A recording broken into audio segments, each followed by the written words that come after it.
ಸೆಂಟ್ರದು ಏನು ವಿಚಾರ ಅಂತ ಹೇಳಿ ಅವರು ಕೇಳಿದ್ರು. ಡ್ರೈವರ್ ಟ್ರೈನಿಂಗ್ ಸೆಂಟ್ರದು ಏನಿದೆ ಅಂತಂದರೆ ಇದು ಮಿನಿಸ್ಟ್ರಿ ಆಫ್ ರೋಡ್ ಟ್ರಾನ್ಸ್ಪೋರ್ಟ್ ಕೇಂದ್ರ ಸರ್ಕಾರದ ಒಂದು ಗೈಡ್ಲೈನ್ಸ್ ಇದೆ. ಆ ಗೈಡ್ಲೈನ್ಸ್ ಪ್ರಕಾರ ನಾವು ಅದರಲ್ಲಿ ಟ್ರ್ಯಾಕ್ನ ನಿರ್ಮಾಣ ಮಾಡಬೇಕಾಗಿದೆ. ಮತ್ತು ದಯಮಾಡಿ ಕೇಳಿಸ್ಕೊಳ್ಳಿ, ನಾನು ಟ್ರೈನಿಂಗ್ ಸೆಂಟ್ರಲ್ಲಿ ಅದಕ್ಕೆ ಕ್ಲಾಸ್ ರೂಮ್ಗಳಿರುತ್ತೆ, 3 ವಾಹನಗಳನ್ನ ಟ್ರೈನಿಂಗ್ಗೋಸ್ಕರ ಇಟ್ಟಿರ್ತಾರೆ.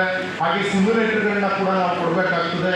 ಅಲ್ಲಿ ಉಳ್ಕೊಳ್ಳೋದಕ್ಕೆ ವ್ಯವಸ್ಥೆ ಕೂಡ ಮಾಡಬೇಕು ಅಂತ ಅವ್ರು ಹೇಳದೇ ಇದ್ರೂ ನಾವು ಮಾಡಬೇಕು ಅಂತ ಹೇಳಿ ನಮ್ಮ ಅಧ್ಯಕ್ಷರು ಅದರಲ್ಲೊಂದು ಪ್ರಯತ್ನ ಹಾಕ್ತಾ ಇದ್ದಾರೆ.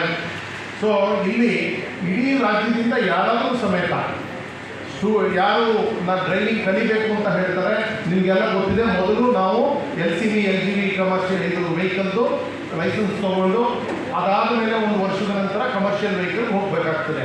ಈ ಎರಡಕ್ಕೂ ಕೂಡ ಇಲ್ಲಿ ಟ್ರೈನಿಂಗ್ ಸಿಗ್ತದೆ. ಇದರಲ್ಲಿ 3 ವೆಹಿಕಲ್ಗಳನ್ನು ಇಟ್ಕೋಬೇಕು, ನಾವು ಕಟ್ ಸೆಕ್ಷನ್ ಇಡಬೇಕು. ಹಾಗೆ ನಾನು ಇದು ನಿಮಗೆ ಮತ್ತೊಂದು ಹೇಳಿದೆ, ಏನು ಸಿಮ್ಯುಲೇಟರ್ಸ್ ಕೂಡ ಇದನ್ನು ಇಟ್ಟು ನಮ್ಮದು ಬಹುದೊಡ್ಡ ಚಾಲೆಂಜ್ ಏನು ನಡೀತಾ ಇದೆ ಅಂತಂದರೆ ಡ್ರೈವರ್ಗಳ ಕೊರತೆ. ಮತ್ತು ಇರ್ತಕ್ಕಂಥ ಡ್ರೈವರ್ಗಳಿಗೆ ಅವ್ರನ್ನ ಇವತ್ತಿನ ವಾಹನಗಳಿಗೆ ಅಪ್ಗ್ರೇಡ್ ಮಾಡಬೇಕಾಗಿರುವಂಥದ್ದು. ಮತ್ತು ನೀವು ಈಗಾಗಲೇ ಬೇರೆ ಬೇರೆ ಈ ರಾಜ್ಯದ ಬೇರೆ ಬೇರೆ ಕಡೆಯಿಂದ ಬಂದಿದ್ದೀರಿ. ಅಲ್ಲಿ ಅವರು 100 ಕಿಲೋಮೀಟ್ರು 200 ಕಿಲೋಮೀಟ್ರು 300 ಕಿಲೋಮೀಟ್ರಿಗೆ ನಮ್ಮ ಕಮರ್ಷಿಯಲ್ ಲೈಸೆನ್ಸ್ನ ರಿನ್ಯೂ ಮಾಡ್ಕೊಳ್ಳೋದಕ್ಕೆ ಕಳಿಸ್ತಾ ಇದ್ದಾರೆ. ಅಲ್ಲಿ ಹೋಗಿ ಆ ಇನ್ಸ್ಟಿಟ್ಯೂಟ್ನಲ್ಲಿ ನೀವು ಸರ್ಟಿಫಿಕೇಟ್ ತರಬೇಕು ಅಂತ. ಆ ಕೆಲಸನೂ ಕೂಡ ಇದರಲ್ಲಿ ಆಗ್ತದೆ. ಮೊದಲನೇದಾಗಿ ಇದನ್ನು ಈ ಜಿಲ್ಲೆಯಲ್ಲಿ ಜಿಲ್ಲಾಧಿಕಾರಿಗಳು ಇದನ್ನು ರೆಕಮೆಂಡ್ ಮಾಡಬೇಕಾಗ್ತದೆ. ಜಿಲ್ಲಾಧಿಕಾರಿಗಳು ಈಗಾಗಲೇ ಮೌಖಿಕವಾಗಿ ಇದಕ್ಕೆ ಒಪ್ಪಿಗೆ ಸೂಚಿಸಿದ್ದಾರೆ. ನಾವು ಡಾಕ್ಯುಮೆಂಟ್ಗಳನ್ನ ಸಲ್ಲಿಸಿ ಅವ್ರ ಹತ್ರ ತಗೋಬೇಕಾಗ್ತದೆ. ರಾಜ್ಯದ ಸಾರಿಗೆ ಕಮಿಷನರ್ ಅವರು ಅದನ್ನು ಅಪ್ರೂವ್ ಮಾಡಬೇಕಾಗ್ತದೆ. ಯಾಕೆ ಇದೆಲ್ಲ ಬೇಕಾಗ್ತದೆ ಅಂತಂದರೆ, ನಾವು ಆ ಇನ್ಸ್ಟಿಟ್ಯೂಟು ಮೋಟ್ರ್ ವೆಹಿಕಲ್ ಆ್ಯಕ್ಟ್ನ ಕೆಳಗಡೆ ನಾವು ಅದನ್ನು ನಿರ್ಮಾಣ ಮಾಡ್ತಾ ಇರ್ತೇವೆ.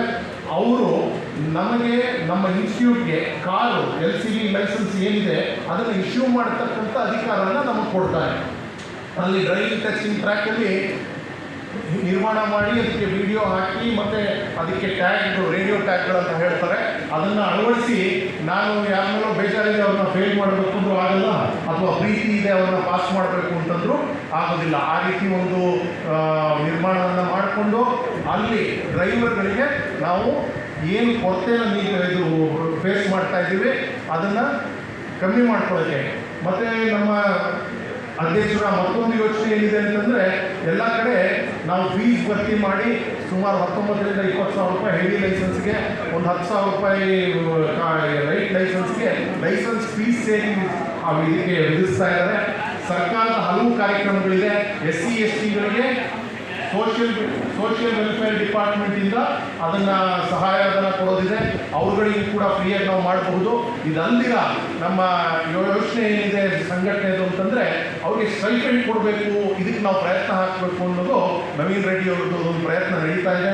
ಈ ಇಲಾಖೆಗೆ ಯಾವುದು ಮ್ಯಾನುಫ್ಯಾಕ್ಚರರ್ಸ್ ಇದ್ದಾರೆ, ಯಾವ ಸೊಸೈಟಿಗಳಿದೆ, ಯಾವ ಫೈನಾನ್ಸ್ ಕಂಪನಿಗಳಿದೆ, ಅವ್ರುಗಳಿಗೆ ಒಂದು 10 ಜನ ತಿಂಗಳಲ್ಲಿ ಅವ್ರಿಗೆ ಇದು ಸ್ಪಾನ್ಸರ್ ಮಾಡಿ ಅಂತ ಹೇಳಿ. ಹಾಗೆ ನಮ್ಮ ಅಸೋಸಿಯೇಷನ್ನ ಕೂಡ ಎಲ್ಲಿ ಒಂದು ಆರ್ಥಿಕವಾಗಿ ಒಂದು ಶಕ್ತಿ ಇದೆ, ಅವರು ಕೂಡ ಅವ್ರ ಕಡೆಯಿಂದ ಬೆಂಗಳೂರಿನಿಂದಿರ್ಬೋದು, ಮಂಗಳೂರಿನಿಂದಿರ್ಬೋದು, ಹುಬ್ಳಿಯಿಂದಿರ್ಬೋದು 5 ಜನ ಡ್ರೈವರು 10 ಜನ ಡ್ರೈವರು ಪ್ರತಿ ತಿಂಗಳು ಅದಕ್ಕಾಗೋ ಕಾಸ್ಟ್ನ ನಾವು ಭರಿಸ್ತೀವಿ, ಅಥವಾ ನಮ್ಮ ಒಂದು ಈ ಸಂಸ್ಥೆ ಇಂಥದ್ದೊಂದು ಭರಿಸುತ್ತೆ, ನಾವು ಟ್ರೈನಿಂಗ್ ಕೊಡೋಣ ಅಂತ ಹೇಳೋದಕ್ಕೆ ನಾವೊಂದು ಅವಕಾಶ ನಿರ್ಮಿಸಬೇಕು ಅಂತ ಇದನ್ನು ಮಾಡ್ತಾ ಇದ್ದೀವಿ.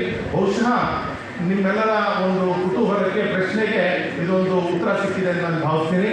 ನಾವೆಲ್ಲರೂ ಇದಾಗಿದ್ದ ನಂತರ ಇಲ್ಲಿ ಭೋಜನದ ವ್ಯವಸ್ಥೆ ಇದೆ. ಭೋಜನ ಆದ ನಂತರ ಅಲ್ಲಿ ಎಲ್ಲಿ ಸೈಟ್ ನಾವು ತೊಗೊಂಡಿದ್ದೀವಿ